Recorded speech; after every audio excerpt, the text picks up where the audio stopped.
Iran America की जंग को रोकने के प्रयासों के बीच भारतीय मसालों की कीमतों में उछाल देखने को मिल रहा है। कमोडिटी एक्सचेंज एनसीडीएक्स में जीरा, धनिया, हल्दी में बीते सप्ताह से मजबूती देखने को मिली है, जो इस सप्ताह के पहले दिन भी जारी है। क्या इन तीनों मुख्य मसालों के दाम और मजबूत होंगे या अब मुनाफा वसूली आएगी? इस पर बात करेंगे जीसीएल के सीनियर एनालिस्ट अमित खरे से। मैं हूं कमल शर्मा। अमित जी, आपका स्वागत है मोलतोल में। नमस्कार नमस्कार कमल जी। जी नमस्ते। अमित जी, जीरे की कीमतों ने अब बेहतर बढ़त बनाई है। क्या टेक्निकल आउटलुक है? किस तरह ट्रेड करने की राय देंगे आप? सभी मसालों में देखा जाए तो एक अच्छा खासा मोमेंटम देखने को मिला है। निचले स्तरों से सभी मसालों में एक अच्छी रिकवरी देखने को मिली। इवन पूरा एग्री मार्केट ही निचले स्तरों से सुधार हुआ है। अगर हम लेवल्स की बात करें तो कमल जी, जो अप्रैल वाला अभी जीरा चल रहा है, इसका मौजूदा भाव 22,275 के आसपास अभी ये ट्रेड कर रहा है। इसने लास्ट में देखा जाए तो 20,800 के आसपास का एक बॉटम बनाया था और 20,600 रुपये इसका एक 200 दिन का मूविंग एवरेज था। तो लगभग 200 दिन के मूविंग एवरेज को रिस्पेक्ट करके ही मार्केट अभी ऊपर आया है। तो टेक्निकल में ऐसा हम लोग मानते हैं कि 200 दिन के मूविंग एवरेज के प्राइजेस जब तक ऊपर चलते हैं तब तक इसका ओवरऑल ट्रेंड पॉजिटिव रहता है। उसके नीचे अगर प्राइजेस जाते हैं तो ट्रेंड खराब होता है। तो वो जस्ट छू के आया है। ओवरऑल अगर हम रेंज की बात करें तो 21,000 से लेके 25,000 की रेंज मेरे को अभी जीरे की नजर आती है। तो कोई भी गिरावट अगर 21,500 के आसपास कीमतों में दिखाई देती है किसी भी रीजन से, तो वहां पे ट्रेडर्स को खरीदारी करनी चाहिए। और ऊपर में लगभग देखा जाए तो 25,000 तक के टारगेट इसमें देखने को मिल सकते हैं। और स्टॉप लॉस की अगर मैं बात करूं तो इसका जो 200 दिन का एवरेज है 20,600, उसके नीचे का एक स्टॉप लॉस लेके चलना चाहिए कमल जी। जी। धनिया देखिए, अमित जी, शुरू से ही बहुत मजबूत रहा है इस सीजन में और अब भी अच्छी तेजी है। आज भी काफी अच्छी बढ़त बना ली है धनिया ने। तो धनिया के ट्रेड पर आप क्या कहेंगे? किस तरह के मूवमेंट हम देखने को मतलब मिलेंगे हमें बाजार में? बिल्कुल कमल जी, धनिया जो है इस साल की सबसे हॉट कमोडिटी एग्री में हो सकती है। और सबसे अच्छा रिटर्न देने वाला जो कोई कमोडिटी है एग्री, पूरे एग्री बाजार में, तो वो अभी धनिया ही नजर आ रही है। क्योंकि इसका जो कैरी ओवर स्टॉक है ओवरऑल, जैसा कि मैंने काफी किसानों से बात करी थी, वो लगभग 5-7 साल के लोएस्ट भाव पे चल रहा है। तो बेस्ट कमोडिटी है ये धनिया का। ट्रेड जो है ट्रेडर्स को चूकना नहीं चाहिए। जो भी इसमें कारोबार करते हैं उनको इसमें पोजीशन बना के जरूर रखना चाहिए। 6 से 8 महीने अगर इसमें होल्ड करेंगे तो मेरे को लग रहा है काफी अच्छा रिटर्न इसमें देखने को मिल सकता है। अब हम ट्रेडिंग लेवल्स की अगर मैं बात करूं तो लास्ट टाइम धनिया ने 12,500 के आसपास का एक हाई बनाया था। फिर उसके बाद से करेक्शन देखने को मिला। प्राइसेस लगभग देखा जाए तो 10,100 200 की रेंज में भी गए थे। और अभी देखिए वापस भाव 12,500 के आसपास चल रहा है। तो एक फ्रेश ब्रेकआउट पे ये धनिया अभी खड़ा हुआ 12,500 के ऊपर ही कारोबार कर रहा है। तो एक छोटा सा स्टॉप लॉस लगा के 12,100 का यहाँ पे करंट मौजूदा भाव पे 12,500 पे लॉन्ग किया जा सकता है। और टारगेट रखना है 13,200 रुपए का।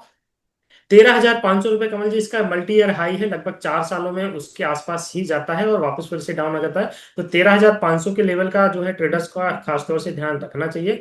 13,500 के ऊपर अगर प्राइसेस मेंटेन करने लग जाते हैं तो इसमें 17,700 तक भी भाव देखने को मिलेंगे। तो अभी हाल फिलहाल 13,200 तक का टारगेट रखें। भाव 13,500 के ऊपर निकले तो इसमें जरूर एक बार फ्रेश लॉन्ग की पोजीशन बनानी चाहिए पोजिशनल ट्रेडर्स को। और 17,700, तो ओवरऑल रेंज अभी देखा जाए तो 12,100 लोअर साइड में रेंज रहेगी। और ऊपर में 13,200 13,500 ये अपर साइड में रेंज रहेगी कमल जी। जी, यानी धनिये में अभी मजबूती का दौर जारी ही रहेगा। और अमित जी, अब हम हल्दी की बात कर लें। हल्दी ऊपरी लेवल से काफी फिसली और बहुत सारी ऐसी खबरें भी आई कि निर्यात बहुत ही बुरी तरह डाउन हुआ है। लेकिन बीते सप्ताह जिस तरह हल्दी ने जोरदार बढ़त बनाई, ये बाउंस बैक अब आज भी जारी है। कीमतें बहुत मजबूत है। क्या होगा? अगले लेवल क्या हो सकते हैं हल्दी के? जी बिल्कुल। दूसरे नंबर पे अगर हम देखें तो हल्दी का वायदा मेरे को नजर आ रहा है। धनिया, हल्दी और जीरा ऐसा सिक्वेंस हम लेके चल सकते हैं जो भी ट्रेडर्स करना चाहें। तो जो हल्दी का वायदा है अभी देखा जाए तो ये भी काफी अच्छी बढ़त के साथ कारोबार कर रहा है। देखा जाए तो 15,700 अप्रैल वायदा हल्दी का कारोबार हो रहा है। इसने नीचे में 14,100 और 13,800 ये इसने अभी रिसेंट में बॉटम बनाए। और इसका भी 200 दिन का प्राइस जो है वो 14,500 रुपये का था। तो 14,500 200 दिन के एवरेज के ऊपर रहेगा तो प्राइसेस वैसे भी अपसाइड के लिए ही इंडिकेट करेगा। तो कोई भी गिरावट अगर हल्दी में मिलती है इसकी जो एक्युमुलेशन की रेंज है वो 15,000 से लेके 14,500 इस रेंज में कहीं पे भी ट्रेडर्स एक शॉर्ट टर्म के लिहाज से, शॉर्ट टर्म से मतलब हो गया 10 से 15 दिनों के लिहाज से ट्रेडर्स खरीदारी का ट्रेड बना के चल सकते हैं। और ऊपर में इसका जो रेंज मेरे को नजर आ रहा है वो 18,000 के आसपास का है। तो 14,500 एक बेस मानकर 18,000 तक के लिए इसमें एक कारोबार किया जा सकता है। 14,500 के नीचे अगर प्राइसेस जाने लगेंगे तो वो इसका स्टॉप लॉस रहेगा।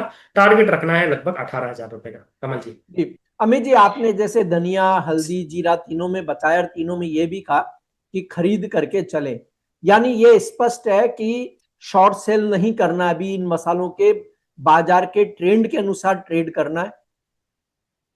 बिल्कुल। देखिए ट्रेंड पॉजिटिव है और जो युद्ध की घटनाएं अभी चल रही हैं इसकी वजह से मार्केट रुका हुआ था कमल जी। हालांकि ये तेजी 2 महीने पहले आनी थी, लेकिन ये जो युद्ध की घटनाएं रही हैं इसकी वजह से ये तेजी थोड़ी सी डिले हो गई। बट अभी आगे चल के जैसे ये घटनाओं में कमी आएगी, युद्ध की घटनाओं में कमी आएगी, सारी चीजें अगर बेटर होंगी तो मेरे को लग रहा है मसालों में और भी अच्छी तेजी देखने को मिलेगी। तो ओवरऑल ट्रेंड फेवर का है। बस खाली युद्ध की घटनाओं ने तेजी को विराम लगा रखा था। अब जैसे जैसे चीजें सुलझेंगी वैसे भी इनकी डिमांड भी बढ़ेगी, एक्सपोर्ट भी बढ़ेगा। अभी एक्सपोर्ट पे भी कहीं ना कहीं बैन लगा हुआ है या फिर कमी देखी गई है, क्योंकि सभी लोग एशियन, रशिया, उस यूरोपियन कंट्री में और एशियन कंट्री में भी बाहर के साइड देखें तो जो युद्ध की घटनाएं उनके चलते यहाँ से एक्सपोर्ट नहीं हो पा रहा है इंडिया से। जैसे ही जी ये सारी चीजें खुलेंगी मेरे को लग रहा है एग्री में एक अच्छा खासा बाउंस और अपसाइड का ट्रेड देखने को मिलेगा।